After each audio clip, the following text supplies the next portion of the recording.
Part 1. Questions 1 to 6. For each question, write 1 or 2 words, a number, a date, or a time in the space provided. You have 15 seconds to look at Part 1.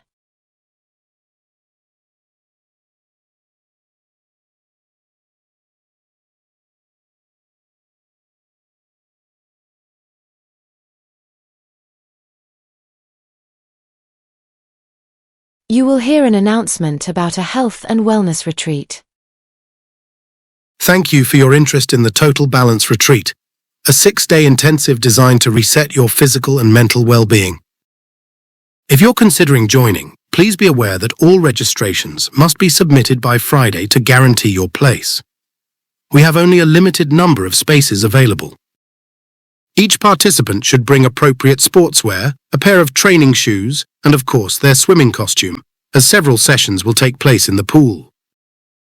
We'll begin on Sunday morning with a short initial assessment where we review your fitness history and any medical conditions, so we can adjust your activities accordingly. Over the course of the retreat, your program will be monitored by an experienced wellness advisor who'll make sure you're progressing safely and offer personalized guidance. In the afternoons, we run group discussions on sustainable health strategies, focusing on how to continue healthy habits once you're back in your normal routine.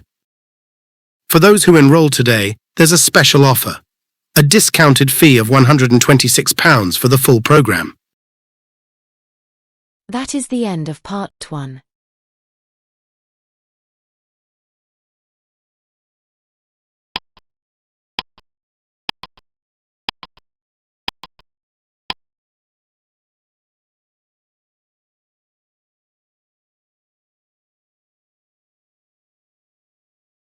Part 2. Questions 7 to 10. For each question, choose the correct answer. 7. You will hear 2 students discussing part-time jobs. What do they agree about part-time work during university? I've been working evenings at the cafe for about a month now. The money isn't amazing, but it helps cover expenses. The hardest part is finishing uni work after a shift. Yeah, I had the same issue last year. I was doing waitressing, and by the time I got home, I was too exhausted to study properly. It really affected my grades. I'm trying to manage, but honestly, some days I just want to crash. Still, I feel bad about relying completely on my parents for money. It's tough to find the right balance. Earning is good, but you can't let it hurt your main goal, your degree.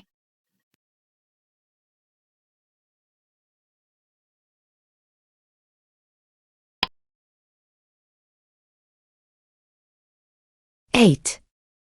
You will hear 2 people talking about commuting. What is the man's attitude towards cycling to work?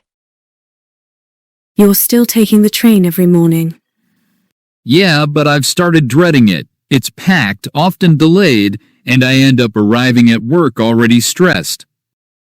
I switched to cycling last month. It's about the same travel time, but I feel way more energized when I get there. I'd love to try that, but the roads near my place are kind of dangerous, and I don't want to show up to meetings all sweaty.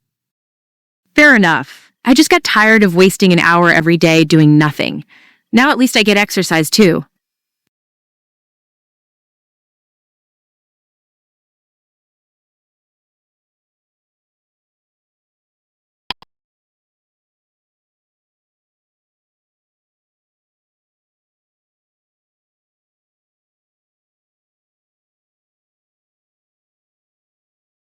Nine.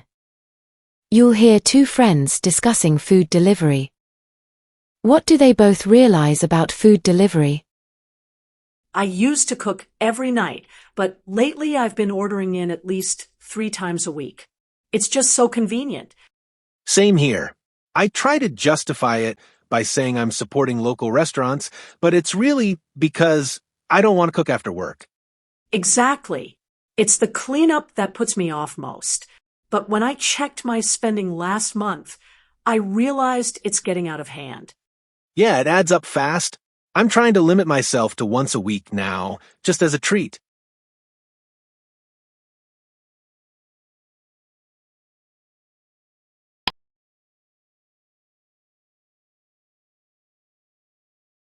10. You will hear two people talking about second-hand shopping. What causes the man to change his opinion?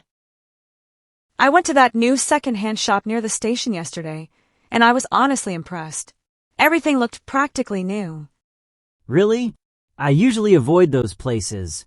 I always imagine it's just old, worn-out stuff. That's what I thought, too. But this place was organized, clean, and full of cool vintage pieces. Plus, it's way cheaper.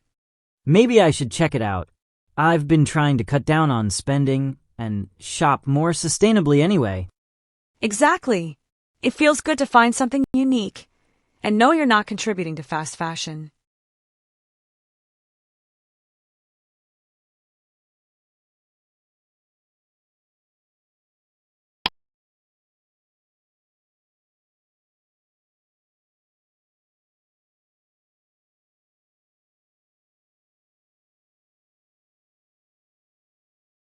Part 3. Questions 11 to 15. For each question, choose the correct answer. You have 10 seconds to look at Part 3.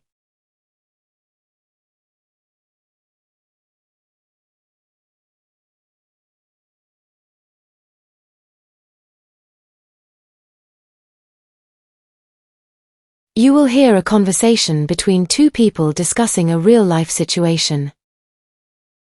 So, have you made up your mind about the job offer in Manchester? Not yet. It's such a big decision, Liam. I mean, it's a great opportunity, higher salary, better title, but I'm just not sure I'm ready to leave everything behind here. Yeah, I get that. You've built a life here. Friends, routines, even your yoga classes. But still, it's a promotion, right? Exactly.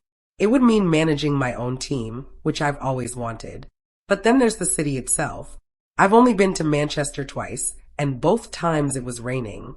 It just felt kind of gray and unfamiliar. Well, the weather's not much better here, let's be honest. But it's not about one weekend trip, it's about what life could be like once you settle in. True. My mom keeps reminding me that I'm not tied down here. No mortgage, no kids. She thinks I should take risks while I still can. She's not wrong. You can always come back if it doesn't work out. That's what I told myself when I moved here from Brighton. I know, and you adjusted pretty quickly.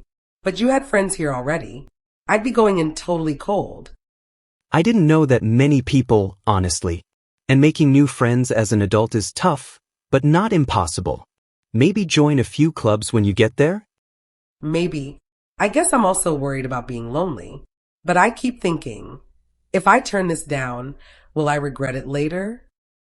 That's the real question, isn't it? It sounds like fear is holding you back more than anything else.